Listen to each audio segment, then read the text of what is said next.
Aujourd'hui, la famine et la pauvreté constituent l'une des préoccupations mondiales. La cause principale est l'augmentation de la population sans cesse croissante et d'environ 10 milliards d'ici 2050. En effet, la croissance exponentielle de la population entraîne un lourd besoin alimentaire, ce qui a permis à la population mondiale de se tourner généralement sur les cultures à haute valeur calorifique.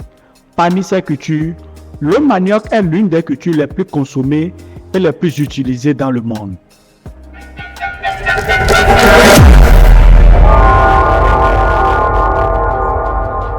Saviez-vous que le manioc joue un rôle important dans l'alimentation humaine et animale? Cette culture est l'une des cultures vivrières qui nourrit plus de 800 millions de personnes dans le monde par jour et dont plus de 500 millions en Afrique, environ 70% de la consommation mondiale. Il permet de lutter contre la faim et la crise alimentaire, surtout en Afrique subsaharienne. Cette culture occupe également une place importante dans les industries. De nos jours, le manioc est de plus en plus utilisé comme une culture de rente. En effet, environ 70% de la production de manioc sont transformés principalement par les micro-industries pour la production de gari, la tchéké, le foufou et les produits intermédiaires comme les cossettes. Le manioc est utilisé dans une moindre mesure dans la transformation industrielle telle que l'amidon, les sirops, farines, aliments destinés aux animaux. Les farines de manioc sont de plus en plus utilisées en Afrique sous forme fermentée ou non.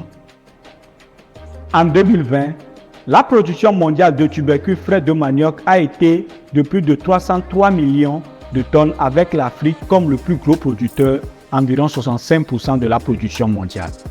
En Afrique, le rendement de tubercules frais de manioc reste de nos jours inférieur au rendement moyen mondial qui est d'environ 10 tonnes. Il faut donc connaître les contraintes liées à cette culture afin de proposer des solutions idoines pour augmenter le rendement du manioc en Afrique. La culture du manioc est menacée par des contraintes abiotiques et biotiques. Parmi les contraintes abiotiques, la demande en grande quantité des produits agricoles entraîne de nos jours une forte pression sur les ressources naturelles, en particulier la terre. Cette action inadéquate conduit au jour le jour à une dégradation de nos terres agricoles. L'application des mêmes formulations d'engrais sur toute l'étendue du territoire dans plusieurs pays en Afrique subsaharienne font partie également des causes. Il y a aussi l'exploitation des sols sans combler le déficit des nutriments. Toutes ces actions humaines sur les terres agricoles ont un effet significatif sur la production agricole. Ces pratiques se traduisent quantitativement par une baisse de rendement et constituent de nos jours une menace pour la sécurité alimentaire en Afrique subsaharienne et partout dans le monde. À part les contraintes abiotiques, le manioc fait face également à des contraintes biotiques. Ces contraintes renferment les ravageurs et les maladies. Parmi les principales maladies du manioc, la plus dommageable de nos jours, surtout sur les tropiques, est la maladie de la mosaïque du manioc, connue sous le nom de Cassava Mosaic Disease. Cette maladie est causée par un virus dont l'agent pathogène est la mouche blanche et qui peut causer des dégâts allant jusqu'à 100% de perte de tubercules frais de manioc. Bref, de nos jours, on ne fait que tourner autour du cercle vicieux de la famine et de la pauvreté. Comment améliorer donc le rendement du manioc? Le premier élément à prendre en compte et qui conditionne la réussite de votre exploitation est le type de sol. La culture du manioc peut se faire sur tous les types de sols. Il faut seulement éviter les sols inondés et mal drainés. Les sols sableux, profonds et riches en matière organique bien drainés sont recommandés. Ces caractéristiques sont très indispensables pour un bon développement des racines de manioc et donc l'amélioration du rendement en racines fraîches. Le deuxième élément consistera à faire un bon choix du matériel végétal. Le matériel de plantation est constitué de boutures de manioc qui sont plantées à la verticale, horizontale ou en oblique.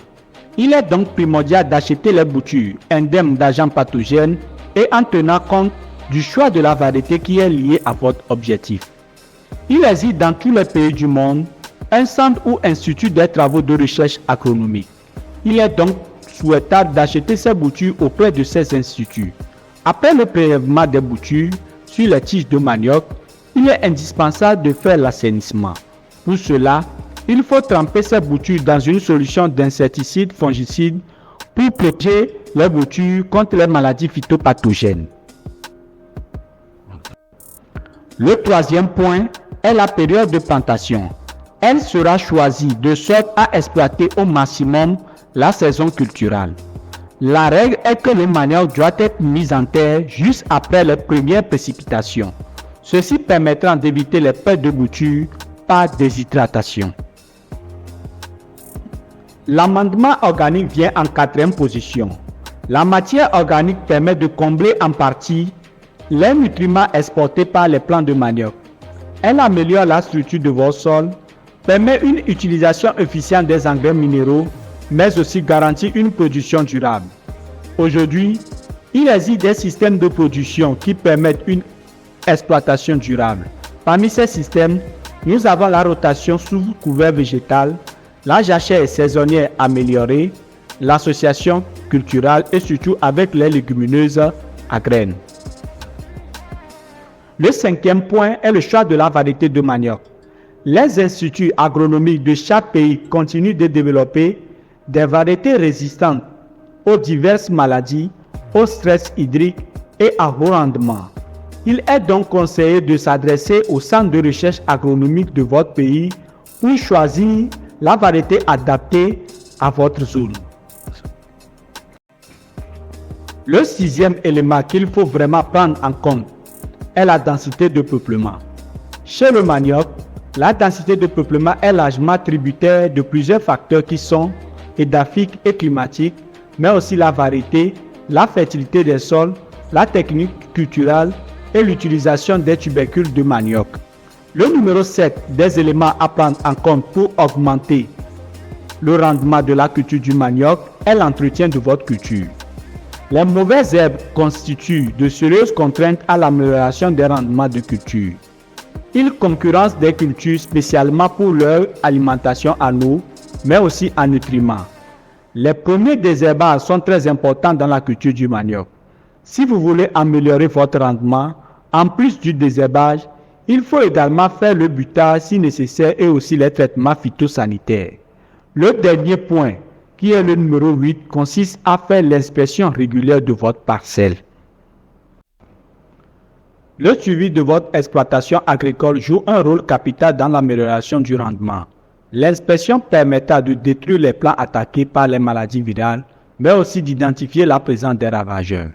Vous venez d'avoir les éléments incontournables pour améliorer le rendement du manioc dans votre entreprise agricole. Le manioc et surtout ses dérivés jouent un rôle essentiel dans l'alimentation humaine et animale. Il permet de lutter contre la faim et la crise alimentaire et assure la sécurité alimentaire dans le monde et en particulier en Afrique subsaharienne. De nos jours, la demande est très élevée au niveau de la consommation humaine et animale, mais aussi dans les industries. Il y a vraiment de l'argent à se faire dans la culture et dans la transformation du manioc et donc n'hésitez pas à investir dans cette filière. Vous allez non seulement contribuer à l'autosuffisance de cette matière dans votre pays, mais aussi créer de l'emploi et devenir millionnaire.